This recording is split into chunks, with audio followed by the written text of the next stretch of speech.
terikat oleh hukum kausal, bahwa kalau ini yang saya usahakan hasilnya akan begini, perkara nanti hasil tidak seperti yang kita harapkan, baik sangkalah kita kepada Allah, sebab kita tidak tahu rahasia apa di belakang itu. Kadang orang mengeluh, habis saya rajin sholat tapi rezeki seret, berhenti aja dah. Kita tidak tahu rahasia di belakang itu. Pernah hadirin, satu hari seorang petani, dia selesai bekerja di ladang, istirahat. Dia tidur di bawah sebuah pohon beringin. Di sebelah pohon beringin itu ada pohon labu. Dia berpikir, kalau saya lihat-lihat Tuhan nggak adil katanya. Masa pohon beringin pohonnya besar, buahnya kecil. Pohon labu pohonnya kecil, buahnya gede. Tuhan bukan arsitek ulung ini.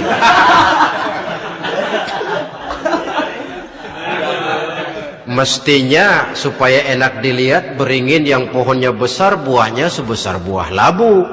Pohon labu yang pohonnya kecil buahnya kecil saja sebesar buah beringin. Tidak adil Tuhan. Baru dia selesai berpikir Tuhan tidak adil, jatuh sebutir buah beringin tepat menimpa hidungnya. Dia terkejut. Astagfirullahaladzim. Kalau begitu saya sadar katanya, Tuhan benar-benar adil.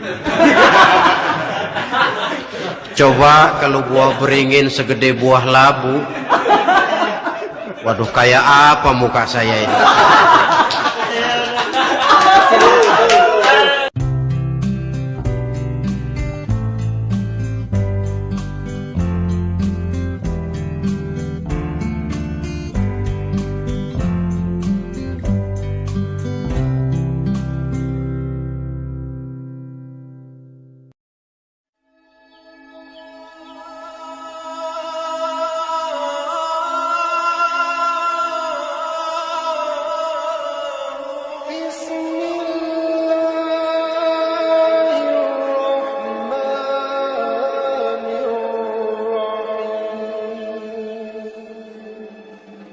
Yang nggak mabuk dianggap kolot, kampungan loh. Bikin malu baru kena segelas aja udah miring, cengeng.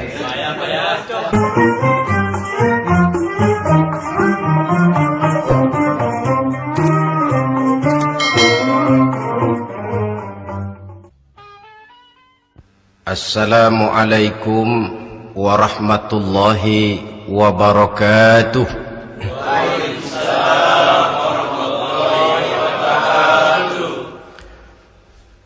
Alhamdulillahi Rabbil Alamin, wassalatu wassalamu ala ashrafil anbiya'i wal mursalin, Sayyidina wa maulana Muhammadin wa ala alihi wa ashabihil mujahidin at-tahirin, amma ba'd.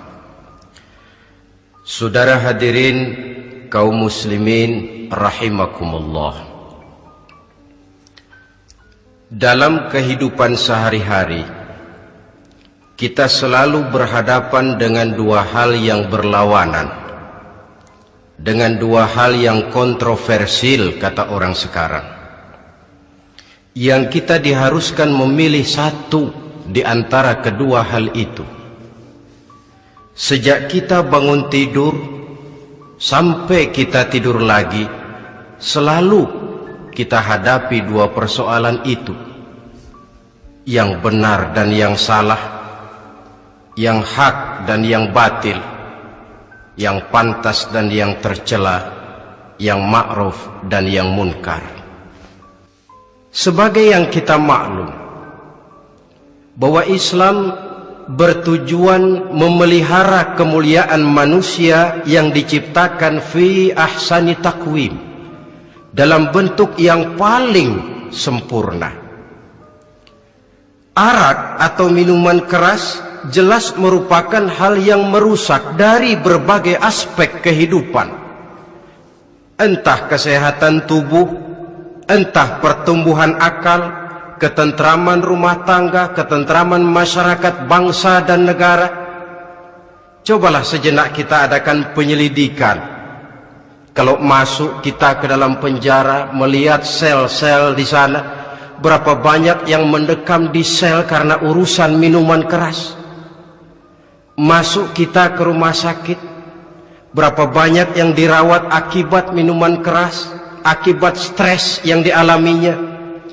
Berapa banyak rumah tangga berantakan, berapa banyak pembunuhan terjadi, pemerkosaan terjadi akibat daripada minuman keras ini. Yang paling ironi kalau dia sudah menyerang anak-anak muda kita. Padahal kita tahu remaja, pemuda adalah bentuk miniatur daripada kehidupan suatu bangsa. Akan bagaimana warna Indonesia 20, 30, 40 tahun yang akan datang, remaja dan pemuda kita jawabannya. Bahkan dari segi agama pun akan bagaimana warna Islam di Indonesia 20, 30 tahun yang akan datang, remaja itu pula jawabannya. Karena itu tidak terlalu berlebihan kalau saya berkata bahwa untuk menghancurkan Islam di Indonesia ini tidak perlu menghancurkan pondok pesantren, tidak perlu menutup masjid, melarang pengajian, menyegel musola, tidak perlu.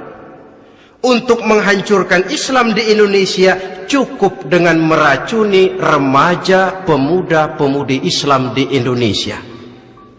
Kalau mereka sudah diracuni, dijauhkan dari agamanya, masalahnya tinggal menunggu pergantian generasi. Maka yang jadi pilot proyek jelas remaja, pemuda, termasuk dengan menanamkan pengaruh minuman keras. Ditanamkan ke tengah remaja kita ini untuk jauh dari tuntunan agama. Hei pemuda-pemuda Islam, kalau kau mau jadi pemuda modern, jangan dekat-dekat ke masjid. Masjid khusus 60 tahun ke atas. Sepertinya di depan masjid itu ada papan pengumuman masjid khusus 60 tahun ke atas. Baca Quran kolot. Seiring dengan itu lalu modernisasi diartikan dengan westernisasi. Kau tidak akan bisa jadi pemuda modern sebelum semua yang datang dari barat kau telan mentah-mentah. Kau harus bisa bergaul seperti orang barat, berumah tangga macam orang barat, makan minum seperti orang barat. Kalau nyanyi lagu barat yang orang lain gak ngerti, kamu juga gak tahu.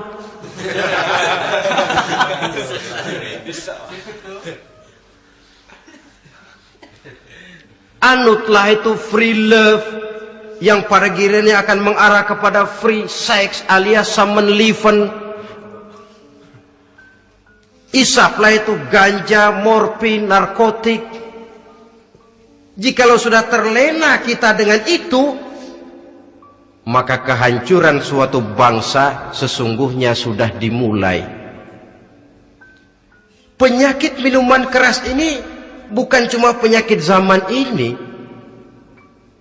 Masyarakat yang dihadapi oleh Rasulullah sallallahu alaihi wasallam 14 abad yang lalu juga masyarakat yang kemaruk dengan minuman keras. Arab jahiliyah kalau sudah minum arak mabuk, tidak cuma minum, dia mandi pakai arak. Sistem pendidikan yang disampaikan Islam bijaksana. Mula-mula diberikan gambaran bahwa arak itu walaupun ada manfaatnya tapi ada bahayanya, dan bahayanya jauh lebih besar daripada manfaatnya. Tahap kedua diberikan pesan jangan mendekati solat dalam keadaan mabuk. Padahal solat 1 hari 1 malam 5 kali, artinya makin jauh saja dia dari arak itu. Pada saat kondisi iman sudah memungkinkan, barulah turun vonis bahwa arak itu najis, perbuatan setan, jauhi. Yang ironi yang saya katakan tadi, racun mereknya madu. Kadang-kadang kita dibuai dengan iklan yang tidak mendidik. Saya pernah lihat ada iklan misalnya, Anda ingin modern, majulah bersama minuman ini. Atau minuman ini lambang pergaulan dunia yang maju. Modern diukur dari minuman. Yang jadi korban akhirnya remaja dan pemuda-pemudi kita. Saya teringat satu analisa dari Rasulullah sallallahu alaihi wasallam. Beliau bersabda, "Inna min asyratis sa'ah." Sesungguhnya di antara tanda-tanda kiamat. Apa kiamat itu? Dalam arti yang umum, kiamat itu saat di mana alam ini hancur, bumi gempa, air laut tumpah ke darat, gunung meletus, planet-planet bertabrakan, lalu semua yang bernama hidup mati. Itu kiamat beneran. Saya nggak mau cerita kiamat beneran, sebab saya sendiri nggak kepengen ngalamin. Yang sering kita ngalami ini kiamat kecil-kecilan, kiamat mini. Apa kiamat mini itu? Hancurnya sendi-sendi kehidupan sosial. Maksiat merajalela, munkarat menjadi-jadi. Yang ma'ruf dianggap munkar, yang munkar malah menjadi ma'ruf. Yang salah disanjung-sanjung, yang benar dicaci maki. Tuntunan dianggap tontonan, tontonan malah jadi tuntunan. Kan kiamat kalau sudah begitu. Penjungkiran nilai. Kenapa hal semacam ini bisa terjadi? Penyebabnya kata Nabi, pertama ayyurfa'al ilmu. Ilmu diangkat oleh Allah. Bagaimana cara Allah mengangkat ilmu dan apa maksudnya itu? Allah mengangkat ilmu itu, saudara, caranya pertama dengan mewafatkan ulama. Makin banyak ulama wafat, makin banyak ilmu ditarik. Yang kedua, kurangnya minat orang untuk belajar agama. Kalau sudah klop macam itu, artinya agama sudah disudutkan ke pojok-pojok kehidupan. Agama cuma sekedar tinggal dekorasi. Agama cuma seminar, cuma kongres, cuma muktamar. Tapi bahwa agama merupakan realita dalam kehidupan, itu tidak pernah terwujud. Kalau ulama sudah tiada, minat orang belajar agama berkurang, maka ajaran Allah tidak lagi didengungkan orang. Dikala itu wa yudharul jahlu, akan muncullah kebodohan. Nampak kebodohan di mana-mana. Muncul permissive society, masyarakat yang merasa boleh hidup dengan kaidah serba boleh. Tidak ada halal, tidak ada haram. Tidak ada hak, tidak ada batil, semuanya serba boleh.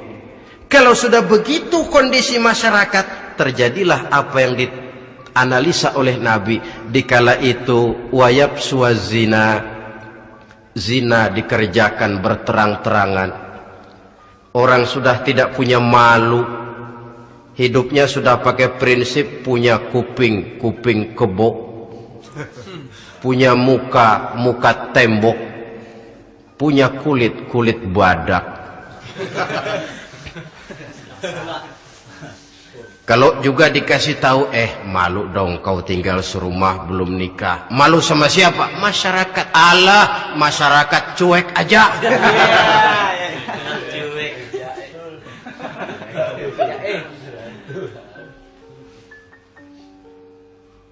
Bukankah realita kalau kita ikuti surat-surat kabar, berapa banyak sudah gadis-gadis bergelimpangan jadi korban? Berapa banyak bayi-bayi yang lahir ke alam ini tanpa harus tahu kemana dia mesti manggil bapak, yang akhirnya mengalami keterakisan, dimasukkan ke dalam kantong plastik, dibuang ke tempat sampah. Kalau itu sudah terwujud, muncul efek negatif yang kedua, wa yushrabal khamr, arak, minuman keras jadi kebanggaan. Anak muda belum nyohor kalau belum bisa mabuk. Yang enggak mabuk dianggap kolot. Kampungan loh. Bikin malu baru kena segelas saja udah miring. Cengeng. Temen kita